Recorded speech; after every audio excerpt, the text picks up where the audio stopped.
우리가요, 정보의 홍수 시대 속에 살아가고 있습니다. 수많은 정보들이 우리 가운데 쥐어졌습니다. 그런데 이 정보들을 크게 세 가지 정도로 분류할 수 있다고 해요. 그냥 그런 정보, 거짓된 정보, 그냥 듣고 흘려보내야 될 정보가 있고요. 그리고 사실인데 전하지 말아야 될 또 정보가 있습니다. 있잖아요. 우리가 뻔히 사실인 걸 알면서도요, 그 사실을 그대로 얘기하면 곤란한 상황들이 있을 수 있습니다. 그렇죠?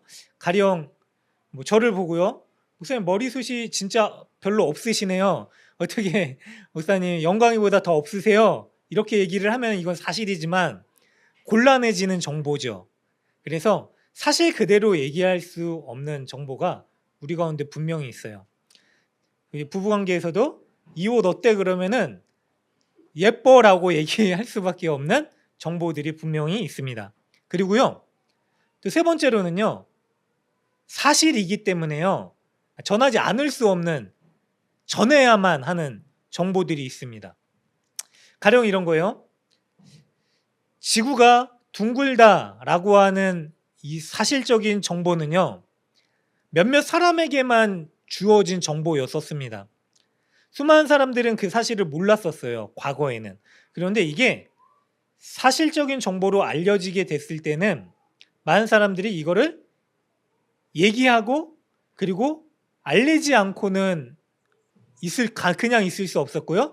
모든 사람들에게 알려지게 됐죠. 자, 이거를 꼭 얘기해야 되는 정보 중에 하나는 뭐냐면요, 만약에 문제가 생겼어요. 목숨이 위태롭게 됩니다. 건물에 불이 났습니다. 불이 났다라고 하는 사실을 빨리 알려야죠. 알리지 않았을 때는 이거는 법적인 문제까지 생길 수 있는 정보입니다. 그래서요, 꼭 알려야만 하는 정보가 있습니다. 그렇듯이요, 복음이라고 하는 거는요, 우리 가운데 사실로 진리로 주어진 정보입니다. 그냥 정보가 아니라요, 이거는 진리입니다. 그래서 복음을 가진 사람들은요, 이 진리를 꼭 전하지 않고는 그냥 있을 수 없게 됩니다. 꼭 전할 수밖에 없는 사람이 되는 것입니다. 그래서요, 바울이 이런 이야기를 했습니다. 고린도전서 9장 16절에는요, 내가 복음을 전할지라도 자랑할 것이 없으면 내가 부득불할림이라 라고 얘기를 하면서요, 만일 복음을 전하지 않으면 내게 화가 있을지로다 라고 하면서, 만약에 이 복음을 내가 전하지 않으면 내가 마치 화를 당하는 것 같은 이 불편한 마음이 있게 된다. 그래서 나는 복음을 전하는 자가 됐다라고 이야기를 했습니다. 여러분, 우리가요, 이 바울이 들었었던 복음을 그대로 들었습니다. 그리고 믿게 되었습니다. 그렇다면은 우리에게 주어진 이 복음은요, 과연 어떻게 사용되어지고 있습니까? 흘러가고 있습니까? 그냥 꼭 움켜쥐고 우리 안에서만 머물러 있습니까? 우리가요, 오늘 말씀을 통해서요, 복음이 우리 가운데 주어졌는지, 그리고 어떻게 흘러갈 수밖에 없는 은혜인지를 한번 살펴보면서 또 믿음으로 결단할 수 있는 시간 되시기를 바랍니다. 오늘 말씀은요, 열왕기하 6장 24절부터 7장 마지막 절까지의 내용이 다루어지게 됩니다. 자, 내용은 이렇습니다. 아람 군대가요, 이스라엘의 사마리아 성을 포위하는 상황이 되었습니다. 사실 그 앞부분에 보면은요, 아람 군대가요, 이스라엘 이 사마리아에 한번 공격을 왔었어요. 그랬는데 침략을 했는데, 그때 하나님께서요, 엘리사를 통하여서요, 그들이 이런 침략이 실패로 돌아가게끔 만드는 일들을 하십니다. 자, 그들이요, 하나님의 이 군대를 보게 되고요, 좌절하게 돼요. 그리고 하나님이 기적적인 일들을 통해서 넘어뜨리는 일들을 하십니다. 그래서 이스라엘 사람들이요, 이 아람 군대를 사로잡습니다.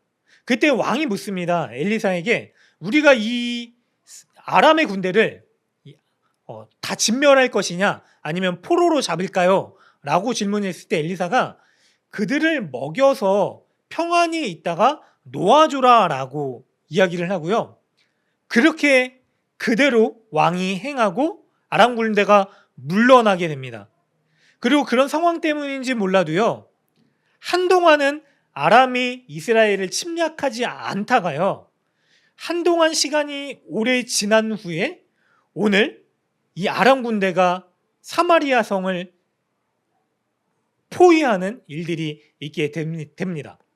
자, 그동안 아람 군대가요, 어떤 마음을 가지고 있었을까요? 이스라엘에 대해서 고마운 마음이 있었을 수도 있겠지만은요, 저는 이런 마음이 들었을 것 같아요. 우리에게 그 수모를 안겨줬었던 이스라엘, 우리가 가만히 있을 수 없다. 그래서 수년간 오랫동안 전쟁, 다시 침략할 것을 준비했을 것 같고요. 그래서 그런 준비 끝에 이스라엘의 이 사마리아 성을요, 포위하게 됩니다. 아람 군대가 이 포위하는 방법이요, 전략적으로도 굉장히 탁월한 전략이었다라고 해요. 그러니까 자신의 수를 줄이지 않고요, 군대를 희생시키지 않고 이 사마리아 성을 포위해서요, 조금씩 이 기근이 들게 해서요, 항복을 얻어내는 전략을 취하게 됐습니다. 반대로요, 사마리아 성에서는 난리가 나게 됩니다. 하루 이틀이야 버틸 수 있는 식량과 물도 있었을 것입니다. 사람들도요, 저들이 지쳐서 곧 돌아가겠지라고 하는 희망도 있었을 것입니다. 그런데 시간이 길어지니까요, 그들의 상황은 곧 희망을 구하는 상황에서요, 좌절을 직시하게 되는 상황으로 바뀌게 됩니다. 오늘 우리가 읽은 말씀을 보니까요, 우리가 읽은 말씀 앞부분에 보면 이런 내용들이 나오는데, 어떤 내용이냐면 6장 25절에 아람 사람이 사마리아의 에워싸므로 성중이 크게 줄였대요. 그런데 이때 어떤 일이 일어나냐면 나귀 머리 하나에 은 80세겔이고 비둘기 똥 4분의 1 값이 은 5세겔이에요. 이게 피부로 와닿지 않을지 모르겠는데요, 그냥 한마디로 절대로 먹을 수 없는 음식들인 거예요. 그런데 은 1세겔이 이 사람의 품삯으로 당시에 이 경제적인 금액으로 환전을 하면 이 정도래요. 그러니까 보통 사람이 4일 동안 일한 노동자의 품삯이라고 하는 거예요. 그런데 낙타머리가요, 은 80세겔이에요. 그러면 4일을 환산해도 이 산수를 하면은 그렇잖아요, 48에 거의 1년치에 근접하게 되는 금액인 거예요. 그러니까 못 먹을 이 나귀의 머리가요, 1년치 연봉에 거래가 되고 있었고요. 저기서 보니까 비둘기 똥이래요. 이걸 뭐 은유적으로 얘기하는 학자들도 있지만요, 말 그대로 비둘기 똥을 먹었다라고 고대 요세푸스라고 하는 이 역사학자가 이 이스라엘의 이 어려움이 찾아왔을 때 그런 일이 있었다라고 얘기하는 거 보면 비둘기 똥을 이 사람들이 먹기 위해서, 살기 위해서 거래를 했었던 것으로도 우리가 생각할 수가 있습니다. 그러니까요, 먹을 수 없는 것들이 먹을 게 없으니까 거래가 되고요.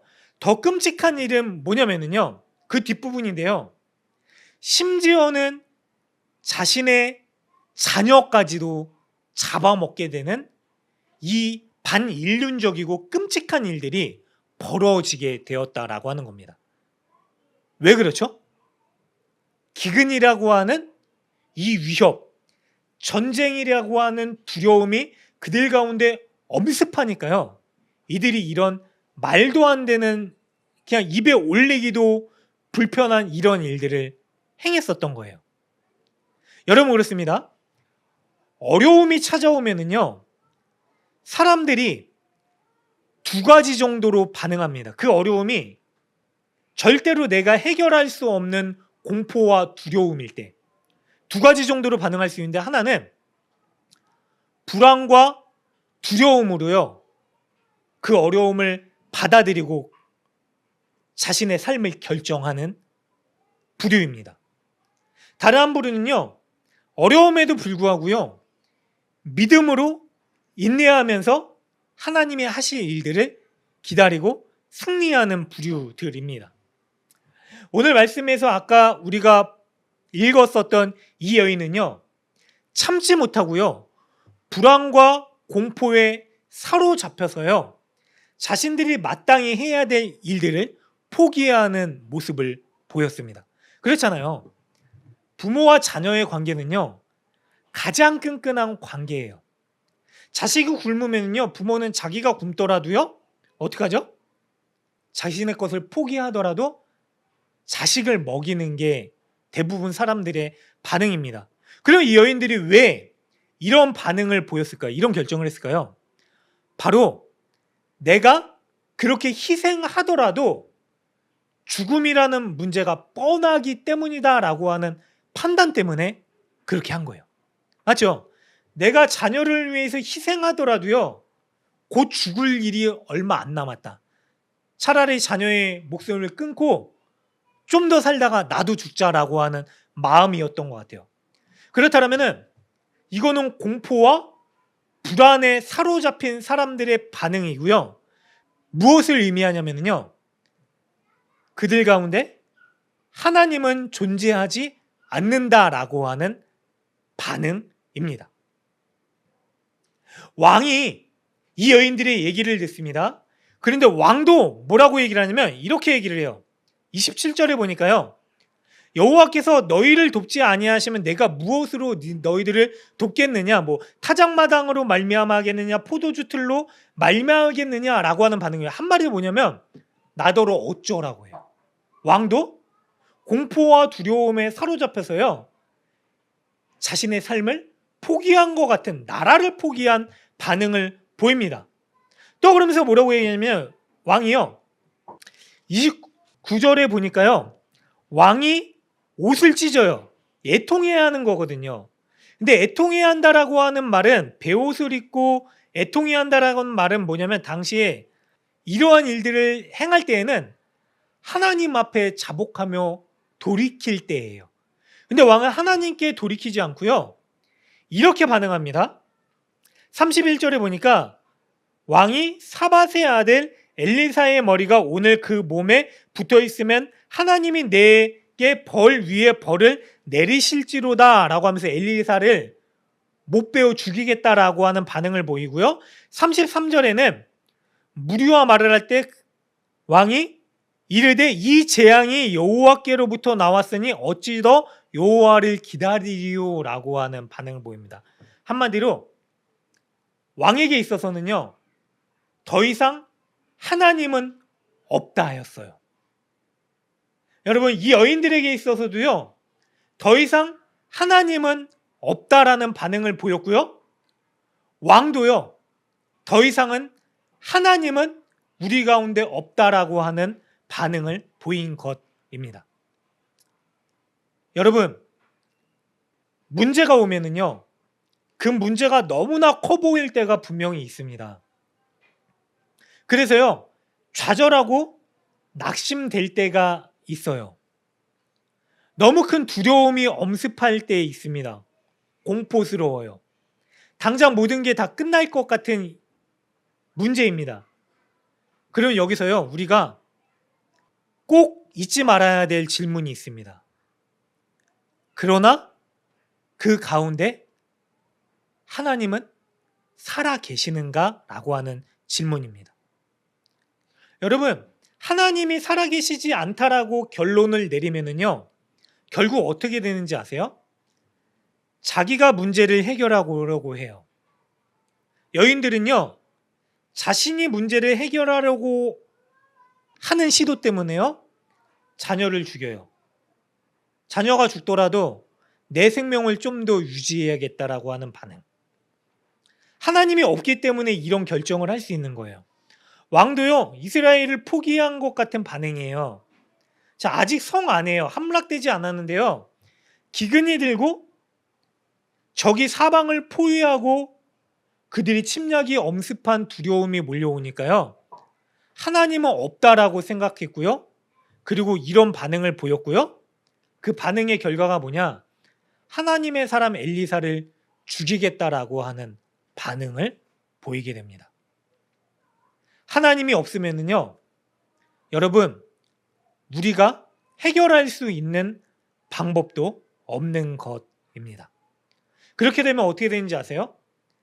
하나님 없이 내가 결정한 방법은요, 이렇게 폭력적이고 분노에 사로잡힌 반응으로 나타나게 됩니다. 이게 하나님 없는 사람의 모습들이에요. 사랑하는 여러분, 우리 가운데 과연 하나님이 계십니까? 그렇다면요, 우리는 하나님이 살아 계시기 때문에요, 더 참고 인내할 수 있습니다. 더 사랑할 수 있습니다. 하나님이 계시기 때문에요, 참을 수 없는 상황에서도요, 사랑할 수 없는 대상들을 보면서도요, 하나님이 살아 계시기 때문에요, 우리가 사랑할 수 있는 것입니다. 그 은혜가요, 오늘 저와 우리 모두에게 충만히 임하기를 간절히 바랍니다.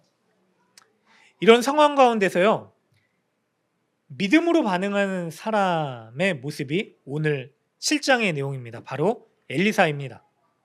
사람들은 다 이 문제가 너무 크니까요, 하나님은 문제보다 크지 않다, 그래서 하나님은 없다라고 생각을 했지만은요, 엘리사는요, 그 가운데서 다른 말을 합니다. 1절을 보니까요, 같이 읽습니다. 하나 둘 셋.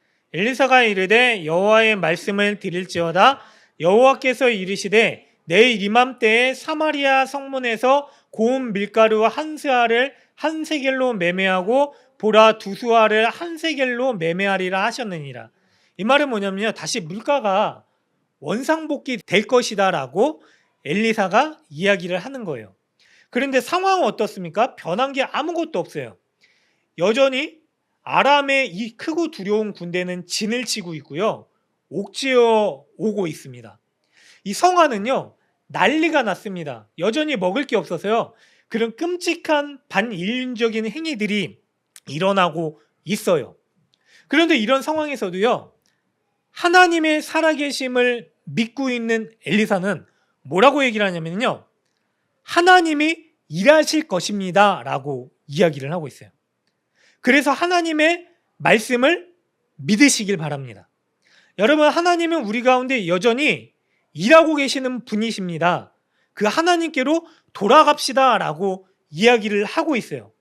그런데 2절에는요, 또다시 왕의 장관이요, 이런 얘기를 해요. 말도 안 되는 소리 하지 마라. 이 장관도 알고 있을 거예요. 지금 우리 수중에 남아있는 이 전략과 그리고 물자들, 식량들이 어느 정도 되는지 알고 있었을 것입니다. 성 안에, 특별히 왕궁에도 곳간이 텅텅 비어가고 있는 것을 알고 있었을 것입니다. 바른 판단을 했을 거예요. 그래서 그가 뭐라고 얘기를 하냐면요, 왕이 그의 손에 의지하는 장관이 하나님 사람에게 이런 얘기를 합니다. 여호와께서 하늘에 창을 내신들 어째 이런 일이 있으랴 라고 얘기를 해요. 맞는 말입니다. 바른 말일 수 있습니다. 그런데 그가요, 한 가지 놓친 게 있습니다. 그건 뭐냐면요, 하나님 앞에서요, 틀린 말이다 라고 하는 거예요. 나중에요, 제가 좀 더 뒤로 가서 말씀드리면요, 결국 하나님께서 예언하신 대로 이러한 일들이 일어나게 돼요. 그래서요, 왕궁 안에 있었던 왕에게 그 소식이 들려옵니다. 신하들에게 이렇게 얘기하는 거예요. 신하들이 이제 성문이 열리고 그 아람 군대가 도망갔다라고 합니다. 성 밖에 어마어마한 우리의 상황을 바로 해결할 수 있는 그런 식량들과 물자들이 널려 있습니다. 나가서 우리가 취하기만 하면 됩니다 라고 얘기를 했는데, 성 안에 있는 왕은 뭐라고 얘기를 하냐면요, 그렇지 않다. 내가 판단하기에는 아람이 우리를 속여서 매복했다가 죽이기 위한 계략이다 라고 얘기를 하는 거예요. 여러분, 그럴듯한 판단입니다. 설득력이 있어요. 마치 사실처럼 들려집니다. 그런 일들이 너무나 많이 우리 가운데 들려집니다. 그런데 중요한 거는요, 그게 과연 하나님의 말씀에 입각하여 하나님 앞에서의 사실인가 하는, 정보인가 하는 것입니다.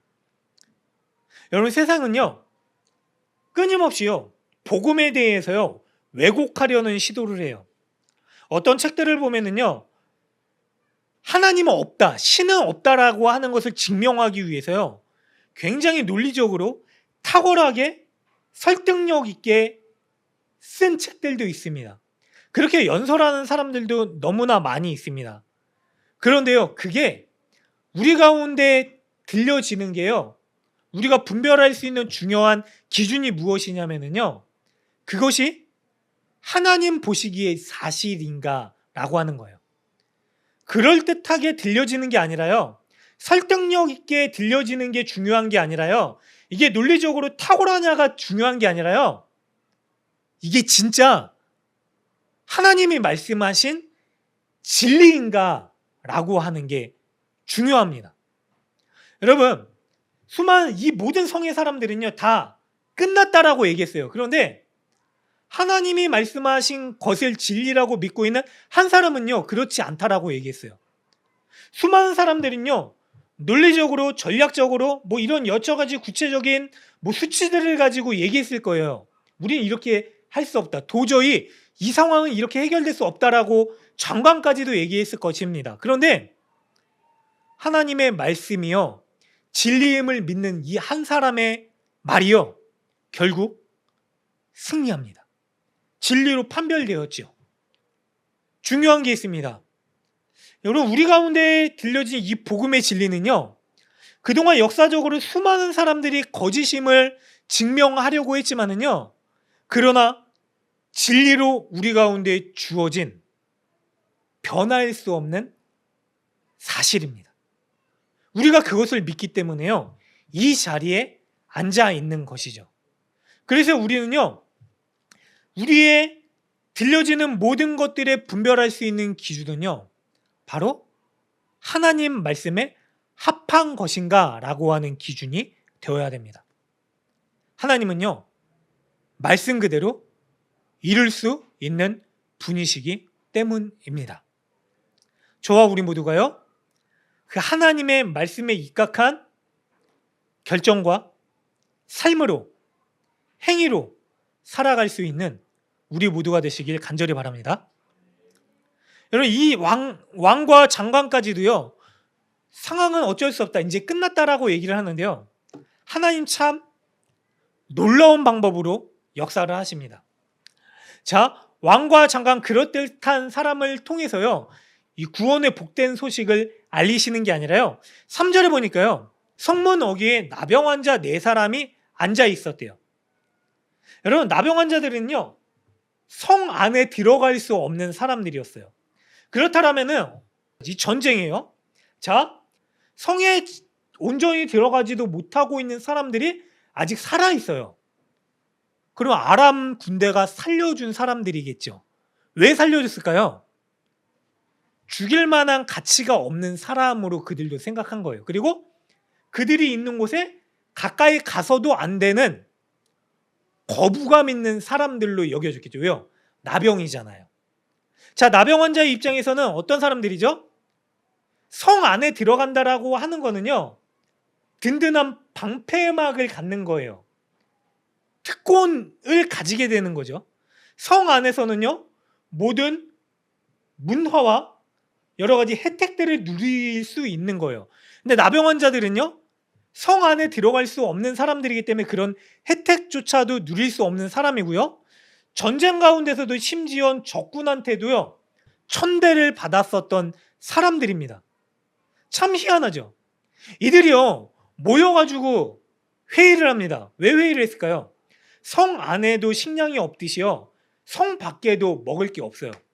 결국은 굶어 죽기는 매한가지입니다. 그래서 이들이 그들끼리 논의를 해서 결정지은 게 이거예요.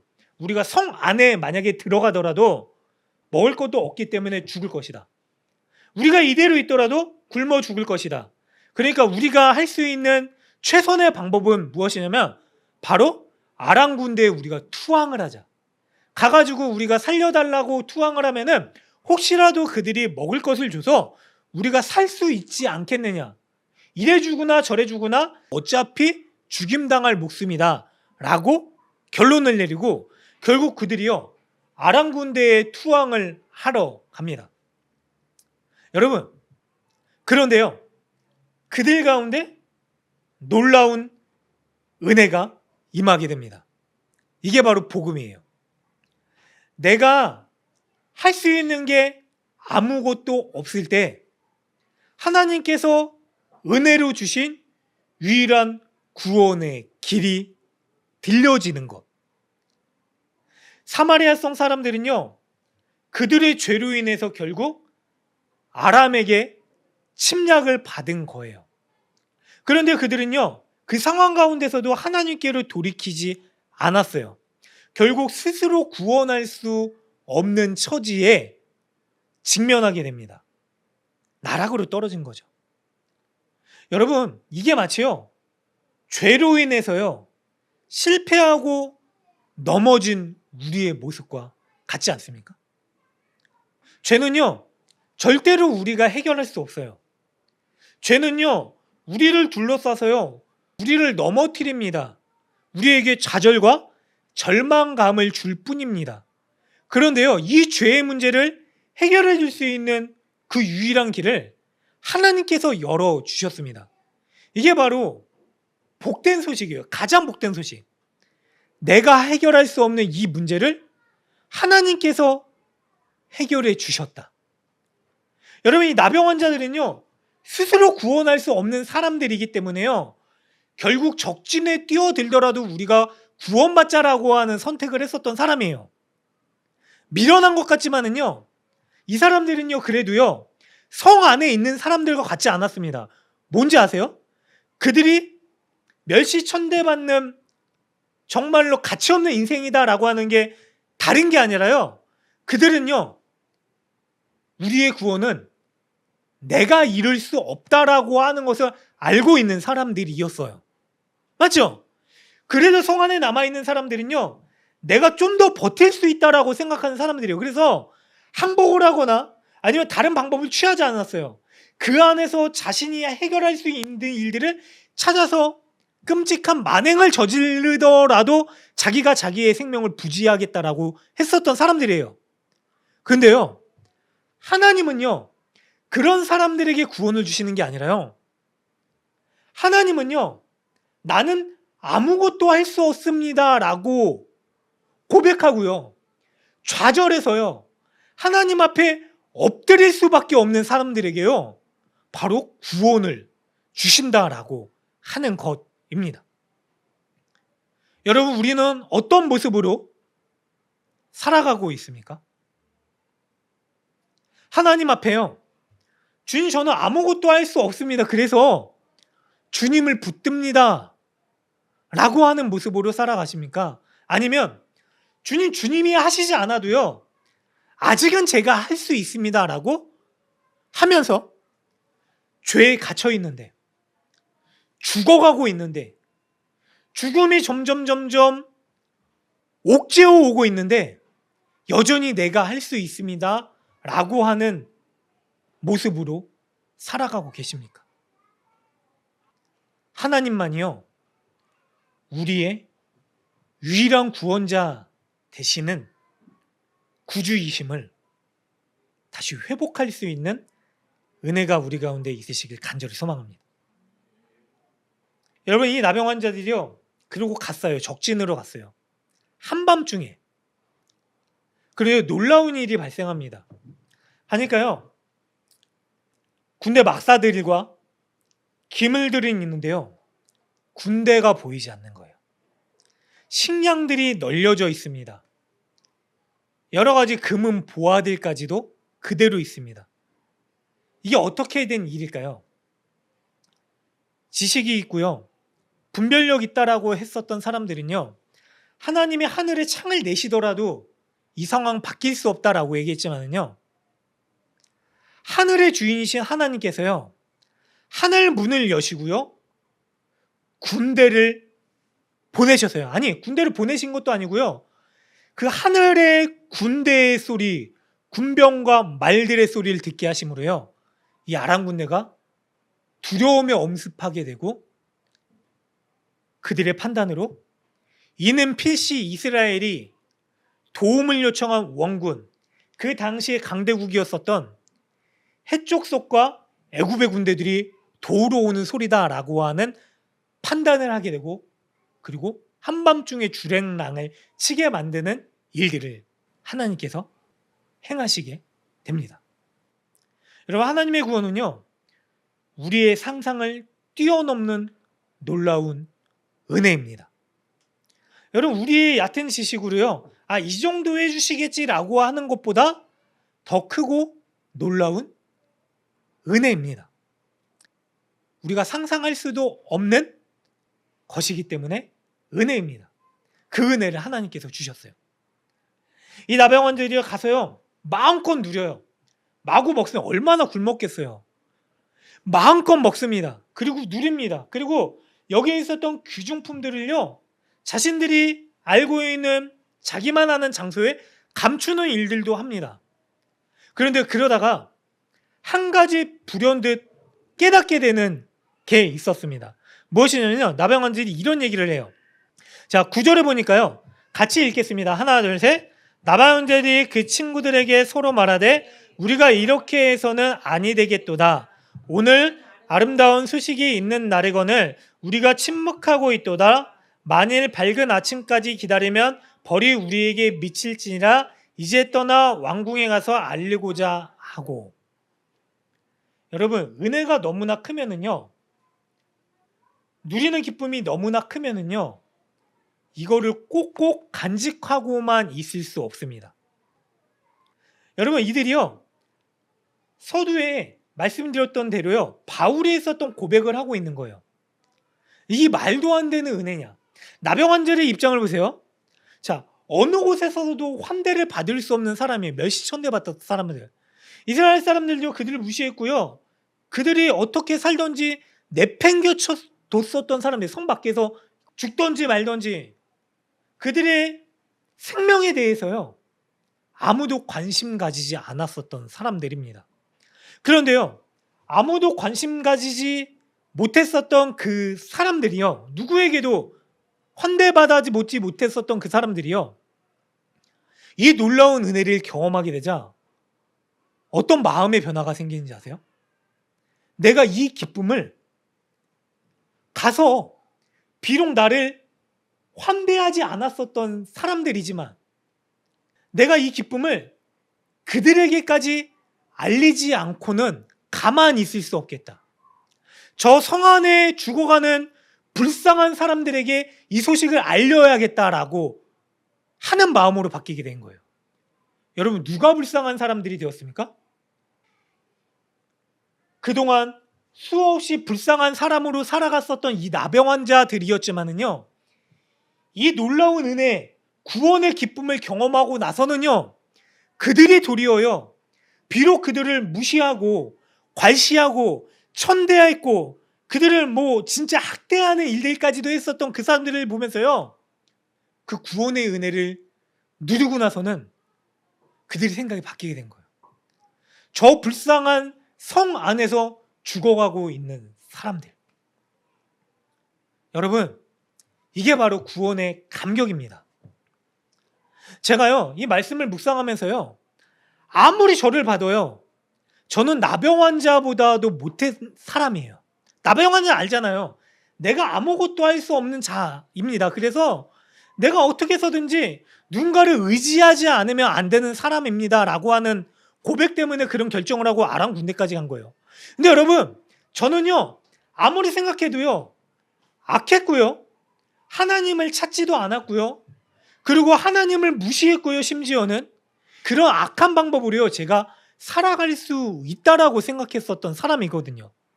그런데요, 제가요, 아무것도 할 수 없는 상황을 경험했어요. 죽었다고 병원에 입원했었던 적 있잖아요, 상호 때문에. 아무것도 할 수 없어요. 먹여주는 대로 먹어야 되고요, 배변을 보더라도요, 제가 치울 수 없어서요, 침대에 끌려가 가지고요. 배변 처리를 저희 어머니가 다 컸는데 제 동생이 휴가 나와서요. 밑 닦아주고 샤워시켜주고 그 수치스러운 빨개 벗긴 모습으로 그런 일을 당할 수밖에 없는 존재가 되었어요. 그런데 그게요. 바로 저예요. 여러분 그게요. 바로 우리예요. 중요한 건 이거예요. 우리가 그런 나를 하나님 앞에 인정하느냐 인정하지 않느냐예요. 우리가 구원의 복된 소식을 듣고서도요. 구원의 복된 소식이 나에게 필요하냐 안 필요하냐 거부하고 있느냐예요. 근데 여러분 수많은 사람들이요. 그들의 무수한 생명을 버려가면서까지도요. 심지어는 하나님이신 예수님께서요. 자신의 생명을 버리면서까지 우리에게 그 구원을 주시기 위해서 행하신 이 놀라운 소식인데요. 여전히 우리가요. 그런 하나님 필요 없다라고 생각하면서 살고 있다라고 하는 거예요. 이게 바로 문제입니다. 마치 사마리아 성에 갇혀서요. 하나님이 아니라 하나님이 더 이상 내게 보이지 않고요. 세상의 다른 여러 가지 방법들, 내가 할 수 있는 방법들을 찾다가요. 결국 일륜까지도 저버리는 일들을 행하는 모습. 사랑하는 여러분들, 우리 하나님은요. 그럼에도 불구하고요. 우리에게 손 내밀어 주고 계십니다. 여전히 우리를 기다려 주고 계세요. 여전히 우리에게요. 그 구원의 값짐, 하나님의 구원의 은혜를요. 주시기 위해서 일하여 주세요. 우리가요. 그 하나님을 믿고요. 보이지 않아도요. 꽉 막혀 있더라도요. 그 가운데 여전히 우리와 함께 하시는 그 하나님을 믿고요. 이 구원의 복된 소식을 누리시고요. 이게 너무나 기뻐서요. 나 혼자 간직할 수 없어서요. 이 소식을요. 여전히 갇혀있는 이들에게 전할 수 있는 그런 은혜의 통로 될 수 있는 우리 모두가 되시기를 간절히 축원합니다.